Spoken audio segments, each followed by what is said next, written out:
Tadi saya pas lewat kuburan ada cahaya terang keluar dari dalam sana begitu. Sambil menunjuk. Bapak-bapak itu seketika tertawa terbahak-bahak sedang Sari kemudian terdiam keheranan. Itu tadi kami, Neng, sedang menunggu kuburan baru, jawab bapak itu yang berbaju biru. Kuburan ngapain dijaga, Pak? Tanya Sari dengan penasaran. Karena kemarin ada mayat bayi yang hilang dicuri. Hah? Bayi hilang, mayat bayi hilang, dicuri katanya.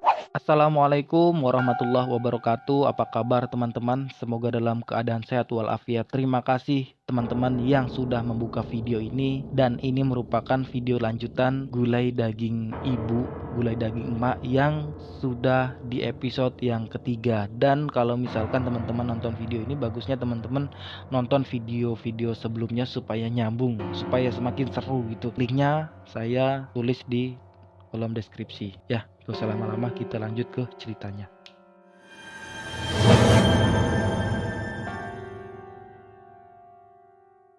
Sari yang merasa heran dengan tingkah Parni yang mencurigakan memilih untuk memperhatikan gerak-gerik iparnya itu. Wanita berjilbab lusuh dengan kaos yang sudah bolong-bolong dan kemudian celana olahraga itu ia ikuti sampai keluar dari rumah.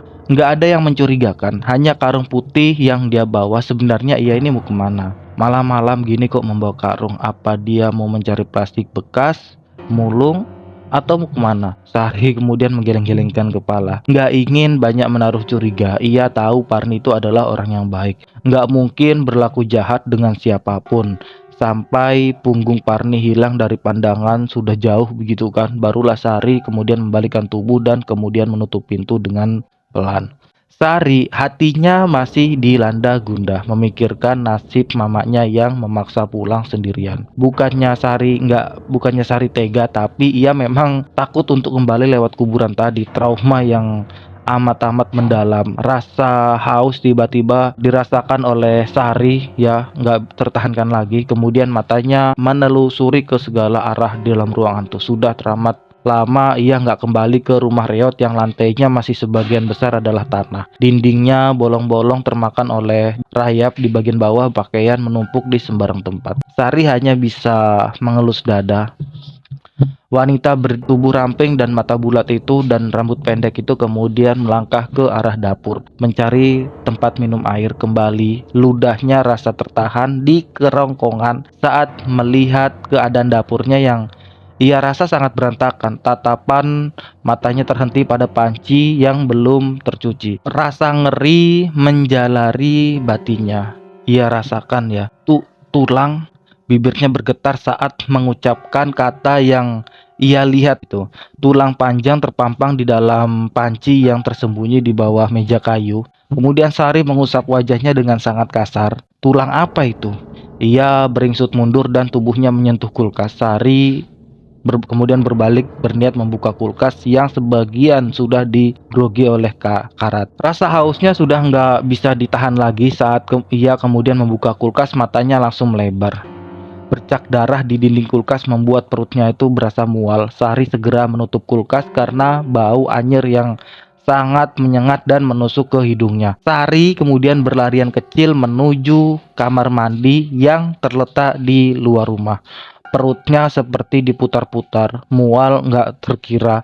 Belum sampai di kamar mandi, kemudian ia sudah memuntahkan semua isi perutnya. Tubuhnya seketika lemas dengan tubuh yang terhuyung gitu. Tubuh Sari yang kurus berusaha untuk melangkah ke arah kamar mandi, membersihkan wajah dan sebagian mulutnya. Perlahan kepalanya yang sempat pusing mereda dan bisa masuk ke kamar mandi. Gegas ia bersihkan semua kotoran yang sempat melekat dan membasuhi wajahnya. Air dingin memanglah sangat menyegarkan dan membuat Sari kembali fit. Perlahan ia keluar dari bilik kamar mandi yang sangat gelap itu. Hanya pendar cahaya bulan yang menerangi langkah Sari menuju rumah dari kamar mandi yang jaraknya cukup jauh dari dapur. Hatinya sempat berdesir memperhatikan sekitar. Rumah Parni yang jika siang itu nampak asri, berubah seketika menjadi yang sangat-sangat menyeramkan saat malam tiba. Apalagi ditambah lagi dengan kebun karet yang berada di belakang rumah. Semak di samping dan jalanan sepi, seolah Sari berada di kampung mati. Bunyi suara jangkrik di tengah kesunyian dan gemersik suara dedaunan seketika menegakkan bulu roma. Sari kemudian memeluk tubuhnya sendiri. Dingin malam ini begitu menusuk yang bergelitik. Baru saja Sari melanjutkan langkahnya, pandangan matanya tiba-tiba menangkap kain putih yang terpampang di ujung rumah Parni. Saat Sari hendak mendekati dan mengobati rasa penasarannya, tiba-tiba bayangan menghentikan langkahnya. Seseorang dengan susah payah membawa karung yang entah apa itu isinya bergerak menuju ke arah dapur dan membawa masuk karung dengan sedikit diseret gitu kan. Sari kemudian terdiam dan kembali masuk ke dalam kamar mandi dengan perlahan. Ia sangat yakin sosok yang nggak lain itu adalah Parni. Iparnya itu nggak tahu keberadaan dirinya sekarang ada di mana. Sari mencari celah dan mengintip dari dalam. Bulu tubuhnya memang bukan hanya karena ia penasaran, tapi juga karena kengerian melihat darah yang menetes dalam karung. Bukan lagi rasa penasaran yang sekarang ada dalam hatinya Sari, melainkan rasa takut yang sangat-sangat luar biasa hingga melemahkan seluruh persendian Sari itu. Bayangkan mamanya semakin memenuhi isi otaknya. Apa itu adalah mayat mamanya? Bisa saja karena kesal pada ucapan mertua, Parni berlaku nekat dan tubuhnya bergetar. Apalagi saat Sari berdiri tegak dan kemudian berbalik. Pandangannya tertuju ke kamar mandi, tepat di mana Sari menyembunyikan diri. Tatapan tajam dan awas membuat jantung Sari berdetak semakin kencang. Saat itu juga seperti diawasi dan merasa nyawanya sedang di ujung tanduk. Bagaimana jika Parni tahu keberadaannya dan menjadikan Sari adalah korban berikutnya? Baru saja Parni hendak melangkah, Sari melihat sesuatu seperti mencegahnya. Iparnya itu berbalik dan kemudian masuk ke dalam rumah dengan tergesa.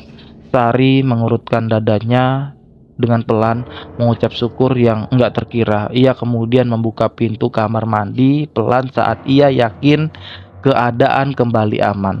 Berjalan sembari mengendap-endap sambil mengintip-intip, kemudian menuju motornya yang masih terparkir di halaman rumah Parni. Beruntung saja Sari yang masih memegang kunci motor. Dengan tangan yang gemetar ia masukkan kunci motor.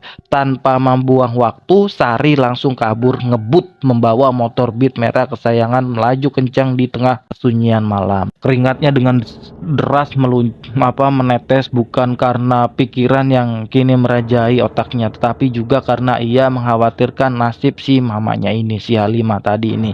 Sampai di tengah perjalanan, Sari enggak juga menemukan jejak apalagi sosok mamanya. Hanya harapan yang sekarang ada dalam hatinya. Bisa saja mamanya sudah tiba di rumah atau sedang beristirahat. Tapi kalau enggak, ia sangat yakin jika yang ada dalam karung Parni itu adalah jasad mamanya. Siapa tahu kan, sakit hati bisa membuat orang bisa menjadi gelap mata. Sari semakin mempercepat laju motornya hingga saat melewati kuburan, ia menoleh ke arah kuburan dan melihat cahaya. Sari yang semakin ketakutan, fokus Sari menjadi pecah hingga motornya oleng dan rusak. Au! Sari tersungkur dan mencium aspal. Ia berusaha bangun dan duduk di samping motornya. Lengannya luka dan kemudian mengeluarkan darah seger. Dengan tubuh yang masih lemah dan menaruh rasa sakit, Sari mendengar suara derap langkah kaki mendekat.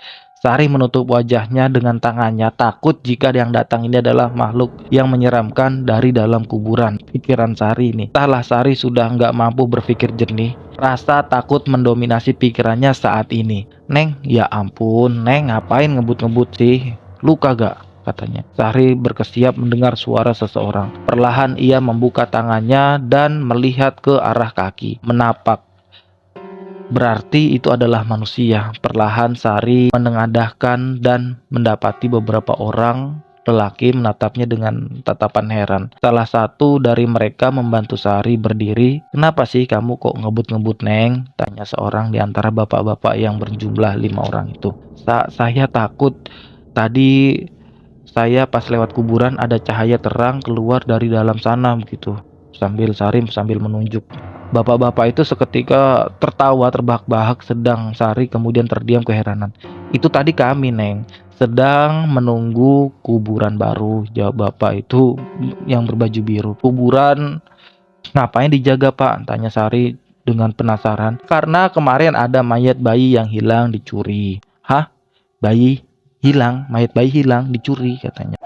Sedangkan di tempat lain, Halimah menghentakkan kakinya sembari menggerutu kesel. Sumpah serapah terucap dari bibirnya, keningnya menggerutu menambah keriput di wajah tuannya. Ia sangat jengkel dengan sikap kedua anaknya yang membela Parni, menantu yang sangat-sangat dia benci. Bukan hanya karena miskin, Parni juga nggak punya pekerjaan. Sedari mereka masih pacaran, Halimah sudah mati-matian menentang. Tapi bukan gitu namanya jika nggak bisa membuat mamanya ini menurut padanya, dengan syarat semua warisan yang jatahnya untuk Gito dihibahkan pada mamanya. Wanita dengan mata duitan itu akhirnya mengalah. Ya, Halimah yang punya watak sekeras baja pasti akan luluh, bukan karena ia sayang pada anaknya, melainkan uang yang berbicara. Halimah sedari kecil hidup bergelimang harta, pantang baginya untuk menjadi orang yang susah. Ketiga anaknya sedari kecil sudah pandai mencari duit. Itu sebabnya Gito nggak pernah merasa kekurangan walaupun namanya nggak termasuk dalam warisan keluarga. Ia rajin bekerja banting tulang demi memenuhi kebutuhan istri dan keempat anaknya. Tapi malang nggak dapat ditolak. Saat itu ia terjatuh di kamar mandi dan mengalami stroke. Dan sekarang ia hanya bisa berbaring tanpa mampu menghasilkan pundi-pundi rupiah. Itulah yang disesalkan oleh Halimah. Meski awalnya ia sempat bersiteru karena menolaknya, keadaan berangsur membaik sebelum terjadinya tragedi. Gito rajin mengirim uang untuknya seminggu sekali, lumayan lah kalau hanya sekedar untuk jajan. Tapi tetap ia nggak pernah sekaligus menerima kedatangan Parni ke rumah. Bersikukuh pada pendiriannya, Halimah masih sangat jengkel. Kalung emas dan cincin serta tas yang ia bawa di cengkraman kuat. Suasana sepi nggak pula membuat rasa takut kian menggelayut dalam pikirannya. Langkahnya berhenti tatkala sorot matanya tertuju pada seorang pemuda yang duduk di atas motor.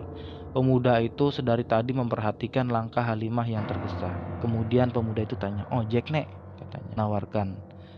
Tatapan mata melusur ke arah Halimah dengan intens. Halimah kemudian mengangguk. Rasa syukur terbit dalam dirinya. Di tempat sepi seperti ini masih ketemu dengan tukang ojek yang memang sangat ia butuhkan saat itu. Halimah segera naik ke atas motor tanpa menaruh curiga. Pandangannya tertuju pada sosok yang berjalan cepat menuju ke arahnya. Di bawah pendar lampu penerangan jalan dan yang sudah remeng-remeng gitu, tiba-tiba sosok melambai ke arah dengan membawa karung di belakang dan parang panjang. Halimah terpaku sejenak, tubuhnya bergetar melihat sosok yang semakin dekat kemudian semakin jelas bergerak mendekati Parni. Sedangkan di tempat lain, beruntung Sari diantar oleh beberapa orang yang orang itu baik pulang ke rumahnya. Luka di lengan mengucur sempat diobati sebentar. Motornya pun hanya lecet dan gak ada kerusakan parah lainnya. Gak lupa Sari mengucapkan terima kasih saat para bapak berpamitan pulang. Sari akhirnya mengetuk pintu rumah yang terlihat sepi. Apakah mamanya belum juga sampai atau mungkin ia masih marah dan pura-pura gak mendengar. Mak, berulang kali Sari memanggil, tapi nggak ada jawaban. Timbul rasa khawatir pada dirinya. Ia lantas berkeliling mencari celah untuk bisa masuk, dan ia keingat kalau mamanya yang membawa kunci rumah. Dan beruntung, pintu belakang rupanya lupa dikunci dan Sari bergegas masuk. Mak, Sari terus memanggil mamanya, tapi nggak ada sedikit pun jawaban. Matanya tiba-tiba menangkap kilatan bayangan yang putih masuk ke dalam rumah. Dengan cepat, Sari mempercepat langkah ke arah kamar mamanya dan ketika membuka pintu, mak gitu. Di tempat lain, semenjak Sulis menemukan daging yang mirip daging manusia itu di sisa-sisa gulai waktu tempo hari, Sulis jadi nggak mau memakan daging yang dijual oleh Parni. Meskipun saat itu Bu Parni nggak lagi berkeliling. Gulai dagingnya yang tersohor enak juga banyak kan dalam bungkusannya. Kental, gurih, pedas, dan manis menjadi satu membuat pelanggan rela mengantri. Banyak dari mereka yang sengaja nggak masak demi menyantap gulai daging 10 ribuan. Dalam pikiran emak-emak sekitar, gulai daging Bu Parni adalah sebuah solusi untuk bisa menghemat anggaran belanja. Karena dengan hanya uang 20.000, sekeluarga bisa makan. Modal 20.000 untuk 2 kali makan. Sangat menghemat jika dibandingkan dengan membeli lauk pauk dan sayur mayur serta bumbu-bumbu. Juga minyak goreng yang jika diakumulasi bisa habis 50.000 hingga 70.000 untuk 2 kali makan. Sangat jauh berbeda, ya kan? Makanya mereka rela mengantri gulai daging Bu Parni yang kadang dibuat hingga sedandang besar gitu. Habis dalam waktu 2 jam saja. Telat datang, ya pasti kehabisan lah. Sulis menatap dari jendela rumah. Ia bukan iri, tapi menaruh curiga karena Bu Parni sering pergi jika malam hari. Sambil mengintip di antara remang-remangnya malam, membawa karung dan juga parang panjang. Saat itu nggak sengaja ia melihat Bu Parni keluar hampir tengah malam. Jujur saja ya, Sulis merasa takut padanya, apalagi ia sempat melihat karung penuh noda darah yang terpampang di belakang rumah Bu Parni. Sampai saat ini ia selalu bertanya bekas apa ya itu ya sebenarnya. Jangan-jangan itu daging bayi yang hilang di kuburan waktu itu. Sulis bergidik. Ia beranggapan seperti itu karena yang saat itu hilang mayat bayi ya juga bertepatan dengan Bu Parni memasak daging dan jari itu gitu.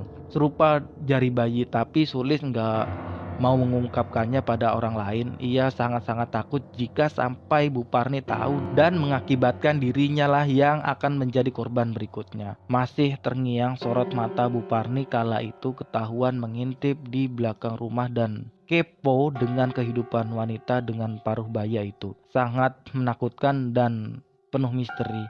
Jadi dia ini kapok menatap diam-diam Bu Parni yang berjalan di tengah malam sambil membawa karung dan parang. Saja rasanya jantungnya sudah mau copot, apalagi malam itu Bu Parni sempat berhenti dan memperhatikan rumahnya.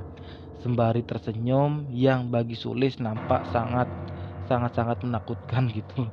Sejak malam itu Sulis jarang keluar rumah. Pikirannya yang ketakutan membuatnya nggak mau walaupun hanya sekedar nongkrong dengan emak-emak yang seperti biasanya.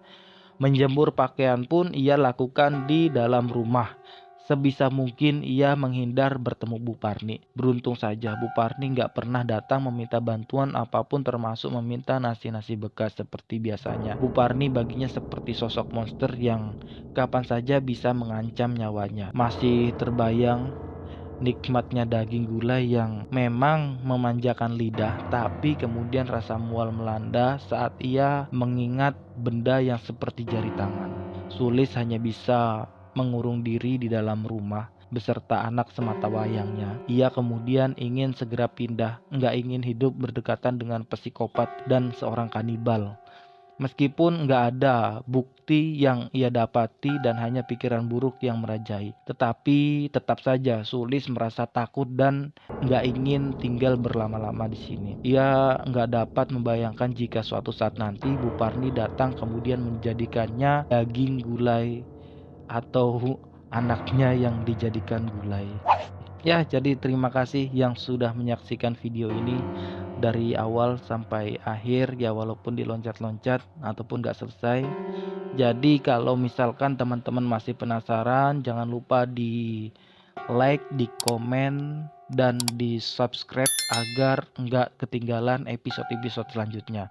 Dan episode selanjutnya akan saya upload besok malam ya. Terima kasih. Assalamualaikum warahmatullahi wabarakatuh.